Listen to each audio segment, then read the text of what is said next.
ಆಧುನಿಕ ಮೈಸೂರು ನಿರ್ಮಾತೃ ಅಂತ ಕರೆಸ್ಕೊಳ್ಳುವಂಥ ನಾಲ್ವಡಿ ಕೃಷ್ಣರಾಜ ಒಡೆಯರ್ ಅವರ ಕೊಡುಗೆಗಳ ಬಗ್ಗೆ ಮಾತಾಡ್ತಾ ಹೋದಾಗ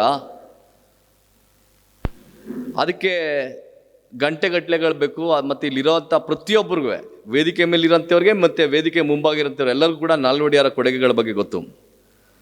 ಆದರೆ ಅವರ ಆಳ್ವಿಕೆಯಲ್ಲಿ ಅಹಿಂದ ಚಳುವಳಿಯ ಕಲ್ಪನೆ ಹೇಗೆ ಮೂಡ್ತು, ನನ್ನ ರಾಜನ ಒಳಗೆ ಅಹಿಂದ ಚಳುವಳಿಯ ಪ್ರಜ್ಞೆ ಹೇಗೆ ಮೂಡ್ತು, ಅವರು ಅದನ್ನು ಅಹಿಂದ ಅಂತೇಳಿ ಕೋಟ್ ಮಾಡಿದೆ.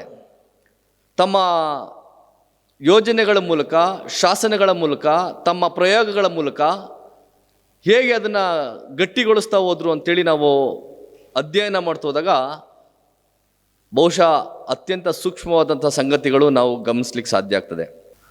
ನಾಲ್ವಡಿಯವರು ರಾಜರಾಗಿ, ರಾಜಪ್ರಭುತ್ವ ಇದ್ದಾಗಿ, ಆ ರಾಜಪ್ರಭುತ್ವದ ಒಳಗಡೆ ಪ್ರಜಾಪ್ರಭುತ್ವದ ಆಶಯಗಳನ್ನು ನಾವು ಕಂಡಂತೆವರು, ಓದ್ದಂತೆವರು, ಕೇಳ್ದಂತೆವರು, ಅದನ್ನು ಅನುಭವಿಸಿದಂತೆವರು. ಆದರೆ ದುರಾದೃಷ್ಟವಶಾತ್ ಭಾರತಕ್ಕೆ ಸ್ವಾತಂತ್ರ್ಯ ಬಂದು 80 ವರ್ಷ ಆಗಿದೆ, ಸಂವಿಧಾನ ಅಸ್ತಿತ್ವಕ್ಕೆ ಬಂದು 75 ವರ್ಷದ ಮೇಲ್ಪಟ್ಟಿದೆ. ನಾವೆಲ್ಲರೂ ಕೂಡ ಪ್ರಜಾಪ್ರಭುತ್ವದ ಒಳಗಡೆ ಇದ್ದೀವಿ ಅಂತೇಳಿ ಭ್ರಮಿಸ್ತಾ ಇದ್ದೇವೆ. ಪ್ರಜಾಪ್ರಭುತ್ವ ಸ್ಥಾಪನೆ ಆಗಿದೆ ಅಂತೇಳಿ ಮಾತಾಡ್ತಾ ಇದ್ದೇವೆ, ಭಾಷಣ ಮಾಡ್ತಾ ಇದ್ದೇವೆ. ಆದರೆ ಪ್ರಜಾಪ್ರಭುತ್ವದ ಒಳಗಡೆ ಒಂದು ರಾಜಪ್ರಭುತ್ವ ಮೆಲ್ಲಗೆ ತನ್ನ ಶಕ್ತಿಯನ್ನು, ತನ್ನ ಅಸ್ತಿತ್ವವನ್ನು ಕಾಪಾಡಿಕೊಂಡು ಒಂದು ರೀತಿ ಇಡೀ ಪ್ರಜಾಪ್ರಭುತ್ವ ವ್ಯವಸ್ಥೆಯನ್ನೇ ಅಣುಕಿಸುವಂಥ ರೀತಿಯಲ್ಲಿ ನಮಗೆ ಕಾಣ್ತಾ ಇದೆ. ಇಂತಹ ಸಂದರ್ಭದಲ್ಲಿ ಆ ಕಾಲಕ್ಕೇನೆ ಜನಪ್ರತಿನಿಧಿ ಸಭೆಯನ್ನು ಸ್ಥಾಪನೆ ಮಾಡಿದಂಥ ನಾಲ್ವಡಿಯವರು ಒಂದು ಮಾತು ಹೇಳ್ತಾರೆ ಕಣ್ರಿ, 3 ಸಾಲಿನ ಮಾತು. ಎಷ್ಟು ಅದ್ಭುತವಾದ ಮಾತು ಅಂದರೆ, ಮೈಸೂರು ಸಂಸ್ಥಾನದಲ್ಲಿ ಒಂದು ಹೊಸ ಪ್ರಯೋಗವನ್ನು ಮಾಡುತ್ತಿದ್ದೇನೆ. ನಮ್ಮ ಪ್ರಜೆಗಳಿಗೆ ಅಖಂಡ ಸುಖ ಸಂಪತ್ತನ್ನು ಒದಗಿಸಿಕೊಡುವುದೇ ನನ್ನ ಜೀವಮಾನದ ಪರಮ ಗುರಿ ಅಂತ ಹೇಳ್ತಾರೆ ಅವರು. ಆ ಜನಪ್ರತಿನಿಧಿ ಸಭೆಯನ್ನು ಸ್ಥಾಪನೆ ಮಾಡಿದಂಥ ಮೊದಲನೇ ದಿನದ ಮೊದಲನೇ ಭಾಷಣದಲ್ಲಿ ಅವ್ರು ಹೇಳುವಂಥ ಸಾಲು, ನಾನು ಒಂದು ಹೊಸ ಪ್ರಯೋಗವನ್ನು ಮಾಡುತ್ತಿದ್ದೇನೆ, ನನ್ನ ಜನರಿಗೆ ಅಖಂಡ ಸುಖ ಮತ್ತು ಸಂಪತ್ತನ್ನು ತಂದುಕೊಡೋದೇ ನನ್ನ ಜೀವಮಾನದ ಪರಮ ಗುರಿ ಅಂತ ಹೇಳ್ತಾರೆ. ನಾವು ಆಳಿಸ್ಕೋತಿರುವಂಥ ಯಾರಾದರೂ ಜನಪ್ರತಿನಿಧಿಗಳಿಂದ ಇಂಥ ಒಂದು ಮಾತನ್ನು ಕೇಳಲಿಕ್ಕೆ ಸಾಧ್ಯ ಆಗಿದೆಯಾ? ಜನರ ಸುಖವನ್ನು ಬಯಸ್ತೇನೆ ಅಂತ ಹೇಳೋವಂಥ ರಾಜಕಾರಣಿ ಆಳುವವರನ್ನು ನಾವು ಕಾಣ್ತಾ ಇದ್ದೀವ? ಜನರನ್ನು ಸಂಪತ್ತು ಭರಿತನಾಗಿ ನಾವು ಮಾಡಬೇಕು ಅನ್ನುವಂಥ ಆಶಯ ಹೊಂದಿರುವಂಥ ಆಳ್ವಿಕೆಯನ್ನು ಅಥವಾ ಆಡಳಿತಗಾರನ ನಾವು ನೋಡ್ಲಿಕ್ಕೆ ಸಾಧ್ಯ ಆಗ್ತಾ ಇದೆಯಾ? ನನ್ನ ಸುಖ, ನನ್ನ ಸಂಪತ್ತು, ಆ ಸುಖ ಮತ್ತು ಆ ಸಂಪತ್ತು ನನ್ನ ಮಕ್ಕಳಿಗೆ, ನನ್ನ 3ನೇ ತಲೆಮಾರಿಗೆ, ನನ್ನ 4ನೇ ತಲೆಮಾರಿಗೆ ಅಂತ ಯೋಚನೆ ಮಾಡುವಂಥ ಕಾಲಘಟ್ಟದಲ್ಲಿ ಇದೆಯಾ? ಆದರೆ ನನ್ನ ರಾಜ, ನಮ್ಮ ಪ್ರಜಾ ರಾಜ, ನನ್ನ ಜೀವಮಾನದ ಬಹುದೊಡ್ಡ ಗುರಿ ಯಾವುದಪ್ಪ ಅಂತಂದರೆ ನನ್ನ ಜನರ ಸುಖ ಮತ್ತು ಅವರನ್ನು ಸಂಪದ್ಭರಿತರನ್ನಾಗಿ ಮಾಡೋದೇ ನನ್ನ ಧ್ಯೇಯ ಅಂತಂತ ಹೇಳ್ತಾರೆ ಆ ಜನಪ್ರತಿನಿಧಿ ಸಭೆಯಲ್ಲಿ. ಮತ್ತು ಅವರು ಜನಪ್ರತಿನಿಧಿ ಸಭೆಯಲ್ಲಿ ಸುಮ್ಮನೆ ಮಾಡಿಬಿಡ್ಲಿಲ್ಲ. ಬಹುಶಃ ನಿಮ್ಗೆ ಗೊತ್ತಿರಬೇಕು, ನನಗೆ ಗುರುಗಳು ಮಾತಾಡ್ತಾರೆ ಅಂತ ಅನ್ಕೊಂಡಿದ್ದೆ. ಅವರು ಜನಪ್ರತಿನಿಧಿ ಸಭೆ ಮಾಡಿದ್ದೇನೆ SC STಗಳಿಗೆ ಪ್ರಾತಿನಿಧ್ಯ ಕೊಡಬೇಕು ಅಂತೇಳಿ.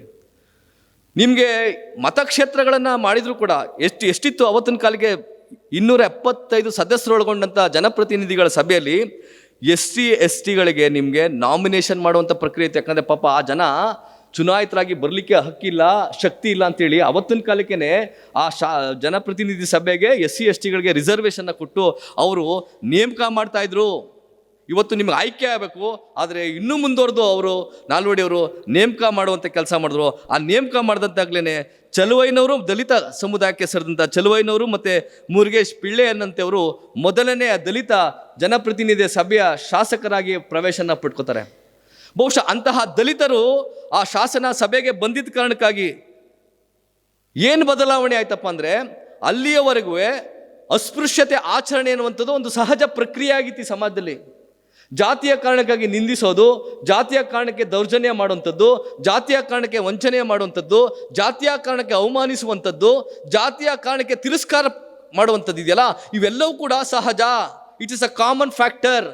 ನಾವು ಇರೋದೇ ಹಿಂಗೆ, ಅವ್ರು ಇರೋದೇ ಹಿಂಗೆ, ನಾನು ಹಂಗೆ ಮಾಡ್ತಿರೋದು ತಪ್ಪೇ ಅಲ್ಲ ಅನ್ನುವಂಥ ರೀತಿಯಲ್ಲಿ ಅವ್ರು ಅನುಭವಿಸ್ತಿರೋಂಥ ಯಾವುದೇ ನೋವು ಯಾತನೆಗಳು ಯಾವುದಲ್ಲಪ್ಪ ಅವ್ರಿಗೆ ದೇವ್ರು ಕೊಟ್ಟಂಥ ಶಾಪ, ಅವ್ರು ಅನುಭವಿಸ್ಲೇಬೇಕು, ನಾವು ಅವ್ರಿಗೆ ನೋವು ಕೊಡಲೇಬೇಕು ಅಂತ ಅನ್ಕೊಂಡಂಥ ಕಾಲಘಟ್ಟದಲ್ಲಿ ಅಸ್ಪೃಶ್ಯತೆ ಆಚರಣೆ ಅನ್ನುವಂಥದ್ದು ಒಂದು ಸಾಮಾಜಿಕ ಅಪರಾಧ ಅನ್ನುವಂಥ ನಿರ್ಣಯವನ್ನು ಮಂಡಿಸಲಿಕ್ಕೆ ಸಾಧ್ಯ ಆಗ್ತದೆ ಅವತ್ತು ಜನಪ್ರತಿನಿಧಿಗಳ ಸಭೆಯಲ್ಲಿ.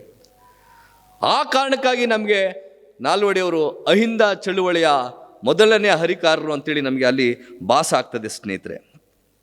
ಬಹುಶಃ ನಾಲ್ವಡಿಯವರು ಒಂದು ಗೆಸೆಟ್ ನೋಟಿಫಿಕೇಶನ್ನ ಮಾಡ್ತಾರೆ ಅವರ ಆಡಳಿತದಲ್ಲಿ. ಯಾವುದು ಅಂತಂದರೆ ಇದು ತುಂಬ ಮುಖ್ಯ. ಜಾತಿ ಆಧಾರದ ಮೇಲೆ ಯಾರನ್ನೂ ಕೂಡ ಸಾರ್ವಜನಿಕ ಶಾಲೆಗಳಿಗೆ ನಿರ್ಬಂಧಿಸಬಾರದು. ಯಾಕೆ ಅಂದರೆ ಈ ಶಾಲೆಗಳು ಜನರ ತೆರಿಗೆ ಹಣದಲ್ಲಿ ನಡೀತಿರೋದ್ರಿಂದ ಜಾತಿಯ ಮಾನದಂಡದ ಮೇಲೆ ಯಾವ ಸಮುದಾಯಗಳನ್ನು ಕೂಡ ಶಿಕ್ಷಣದಿಂದ ವಂಚನೆ ಮಾಡಬಾರ್ದು ಅಂತೇಳಿ ಒಂದು ಗೆಸೆಟ್ ನೋಟಿಫಿಕೇಶನ್ ಮಾಡಿ ಒಂದು ಕಾನೂನು ಮಾಡ್ತಾರೆ. That was an historical law brought by Nalvadi Krishnaraja ಅವರು. ಒಂದು ಐತಿಹಾಸಿಕ ಶಾಸನವನ್ನು ನಾಲ್ವಡಿಯವರು ತಂದಿದ್ದ ಕಾರಣಕ್ಕಾಗಿಯೇ ಡಿಪ್ರೆಸ್ ಕ್ಲಾಸ್ನ ಶಾಲೆಗಳು ಆರಂಭ ಆಗ್ತದೆ. ಮತ್ತು ಈ ದೇಶದಲ್ಲಿ, ಈ ನೆಲದಲ್ಲಿ ಜಾತಿಯ ಕಾರಣಕ್ಕಾಗಿ ಯಾವ ಸಮುದಾಯಗಳು ಅಕ್ಷರದಿಂದ ವಂಚಿತರಾಗಿದ್ರು ಆ ಸಮುದಾಯ ಮೊದಲನೇ ಶಿಕ್ಷಿತ ಜನರೇಷನ್ ಅಂತೇಳಿ, ತಲೆಮಾರು ಅಂತೇಳಿ ಒಂದು ಉದ್ಭವ ಆಗಲಿಕ್ಕೆ ಕಾರಣ ಆಗ್ತದೆ. ಅದಕ್ಕೆ ಕಾರಣಕರ್ತರು ನಾಲ್ವಡಿ ಕೃಷ್ಣರಾಜ ಒಡೆಯರ್.